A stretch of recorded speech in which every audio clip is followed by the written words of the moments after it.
Akhir-akhir ini, media sosial dipenuhi oleh satu sosok yang mungkin tak pernah disangka akan menjadi pusat perhatian dunia, yaitu seekor penguin. Tapi sosoknya di sini tidak dipandang sebagai hewan menggemaskan yang kerap muncul di banyak video, melainkan dipandang sebagai sosok simbolik yang lahir dari sebuah cuplikan film lama yang tiba-tiba menjadi sangat populer di media sosial. Sumbernya itu sendiri berasal dari cuplikan dokumenter Encounters at the End of the World tahun 2007 karya Werner Herzog, yaitu seorang sutradara sekaligus penulis asal Jerman. Nah, dalam salah satu adegan, kamera merekam seekor penguin yang perlahan berjalan menjauhi koloninya. Penguin satu ini tidak berjalan menuju laut dan tidak pula mengarah ke tempat yang lazim bagi spesiesnya. Sebaliknya, penguin ini melangkah sendirian ke arah pegunungan yang jauh di daratan, yang dimana ini termasuk suatu perilaku yang sangatlah tidak biasa bagi penguin. Dan perilaku ini pun sering dianggap sebagai gejala disorientasi. Disorientasi sendiri adalah kondisi ketika seseorang atau hewan kehilangan kemampuan untuk mengenali arah,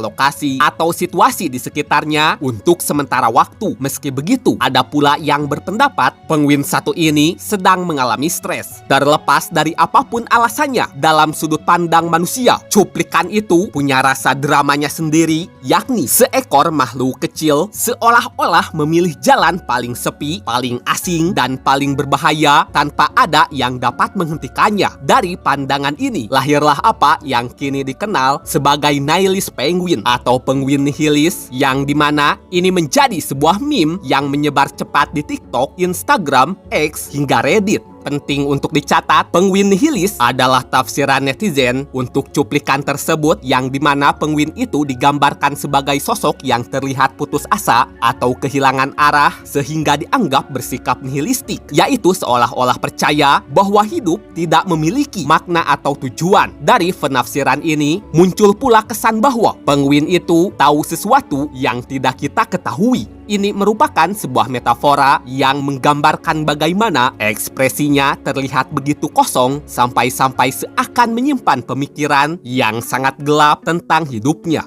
Para pembuat konten kemudian menambahkan musik sendu, teks reflektif, hingga narasi pendek yang membuat langkah kecil penguin itu ditafsirkan sebagai metafora besar, yakni gambaran simbolik tentang manusia yang merasa tersesat, jenuh, atau memilih menjauh dari tuntutan dunia modern meskipun tahu jalan di depan mungkin tidak jelas atau bahkan berbahaya. Banyak orang berpendapat bahwa mereka melihat dirinya dalam sosok penguin itu bukan sebagai hewan, tetapi sebagai simbol kelelahan hidup di era modern, munculnya rasa jenuh dan keinginan untuk menjauh dari hiruk-pikuk dunia. Lama-kelamaan, memes yang bermunculan menjadikannya simbol humor gelap, bahkan beberapa pihak juga memakai cuplikan itu untuk sindiran politik dan kritik sosial.